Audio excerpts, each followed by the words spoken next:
മലയാള സിനിമയുടെ മുൻനിരയിൽ ഭാവിയിൽ കാണാൻ സാധ്യതയുള്ള മുഖങ്ങളിൽ ഒന്നാണ് നടൻ മാത്യു തോമസിൻ്റേത്. കുമ്പളങ്ങി നൈറ്റ്സിലെ ഫ്രാങ്കി നെപ്പോളിയനായി മലയാള സിനിമയിലേക്ക് എത്തിയ മാത്യു വളരെ പെട്ടെന്നാണ് മലയാളികളുടെ മനസ്സിൽ ഇടം നേടിയത്. 10ാം ക്ലാസ്സിൽ പഠിക്കുന്ന സമയത്താണ് കുമ്പളങ്ങി നൈറ്റ്സിൻ്റെ ഓഡീഷൻ നടക്കുന്ന വിവരം മാത്യു അറിഞ്ഞത്. കൂട്ടുകാർക്കൊപ്പം സ്കൂളിൽ നടന്ന ഒരു ഓഡീഷനിൽ ചുമ്മാ തല കാണിച്ചു. കഴിവും ഭാഗ്യവും പിന്തുണച്ചതോടെ നേരെ സിനിമയിലേക്ക്. 6 വർഷത്തിൽ 15ഓളം സിനിമകളിൽ അഭിനയിച്ചു. മിക്കവയും സൂപ്പർ ഹിറ്റായി. പ്രേമലു ആണ് മാത്യുവിൻ്റേതായി മലയാളത്തിൽ അവസാനം റിലീസ് ചെയ്ത സിനിമ. പുതിയ ചിത്രം കപ്പ് റിലീസിനൊരുങ്ങുന്നതിൻ്റെ ത്രില്ലിലാണ് യുവതാരം. നവാഗതനായ സഞ്ജു വി സാമുവൽ സംവിധാനം ചെയ്ത കപ്പ് സാധാരണക്കാരനായ ഒരു കൗമാരക്കാരൻ്റെ സ്വപ്നങ്ങളുടെ കഥയാണ് പറയുന്നത്. ബാഡ്മിൻ്റൺ പ്ലെയറാകാൻ മോഹിച്ച് നടക്കുന്ന നിതിൻ എന്ന കഥാപാത്രത്തെയാണ് മാത്യു അവതരിപ്പിക്കുന്നത്. സിനിമയുടെ പ്രമോഷൻ്റെ ഭാഗമായി ബിഹൈൻഡ് വുഡ്സ് ഐസിന് നൽകിയ അഭിമുഖത്തിൽ തൻ്റെ പുതിയ വിശേഷങ്ങൾ താരം പങ്കിട്ടു. ഒപ്പം ഓൺലൈൻ ആപ്പ് പ്രമോഷനുമായി ബന്ധപ്പെട്ട വിവാദങ്ങളോടും മാത്യു പ്രതികരിച്ചു. അടുത്തിടെ പണം ഇരട്ടിപ്പിക്കാൻ സഹായിക്കുന്ന ഒരു ഗെയിം ആപ്ലിക്കേഷൻ്റെ പ്രമോഷൻ മാത്യു ചെയ്തിരുന്നു. ശേഷം വലിയ രീതിയിലുള്ള വിമർശനവും പ്രതിഷേധവും മാത്യുവിന് എതിരെ ഉയർന്നിരുന്നു. ഈ വിവാദത്തിൽ പ്രതികരിച്ച് തൻ്റെ ഭാഗത്താണ് തെറ്റെന്നാണ് മാത്യു പറഞ്ഞത്. വ്യക്തമായി റിസർച്ച് നടത്താതെയാണ് താൻ പ്രമോഷൻ ചെയ്തതെന്നും യുവനടൻ പറഞ്ഞു.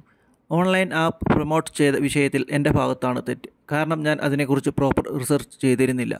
അതുകൊണ്ട് തന്നെ ഞാനാണ് അതിൻ്റെ റെസ്പോൺസിബിലിറ്റി ഏറ്റെടുക്കേണ്ടത്. അത് ചെയ്യുന്ന സമയത്ത് ഞാൻ അത്രത്തോളം ചിന്തിച്ചിട്ടുണ്ടായിരുന്നില്ല. എൻ്റെ മിസ്റ്റേക്കാണ്.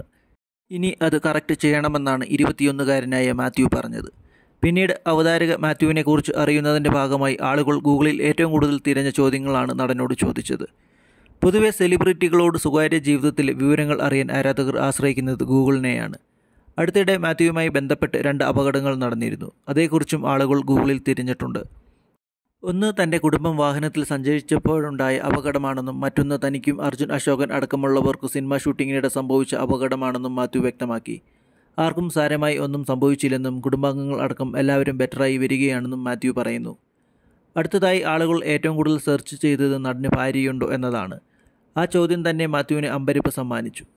തനിക്ക് 21 വയസ്സ് മാത്രമേ ഉള്ളൂവെന്നും വിവാഹിതനല്ലെന്നും ഭാര്യയില്ലെന്നും നടൻ വ്യക്തമാക്കി. കല്യാണം കഴിക്കാൻ പോകുന്ന കുട്ടി എങ്ങനെയായിരിക്കണം എന്നതിനെക്കുറിച്ചൊന്നും ആലോചിച്ചിട്ട് പോലുമില്ലെന്നും മാത്യു പറയുന്നു.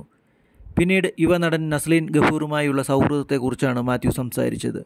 ഞാനും നസ്ലീനും നല്ല സുഹൃത്തുക്കളാണ്. ഒരേ ജിമ്മിലാണിപ്പോൾ ഞങ്ങൾ വർക്കൗട്ട് ചെയ്യുന്നത്. അവനൊപ്പം അഭിനയിക്കുമ്പോൾ വർക്ക് ചെയ്യുകയാണെന്ന് തോന്നാറേയില്ല. അവനിപ്പോൾ പുതിയ സിനിമയ്ക്ക് വേണ്ടി ഫിറ്റ്നസ്സിലും മറ്റും ശ്രദ്ധ കൊടുത്ത് കഠിനമായി വർക്കൗട്ട് ചെയ്യുന്നുണ്ട്. സമയം കിട്ടുമ്പോഴെല്ലാം തങ്ങൾ ഒത്തുകൂടാറുണ്ടെന്നും മാത്യു പറഞ്ഞു. പ്രേമലുവിൻ്റെ വൻ വിജയത്തിനു ശേഷം തെന്നിന്ത്യയൊട്ടാകെ ആരാധകരുണ്ട് നസ്ലിന്.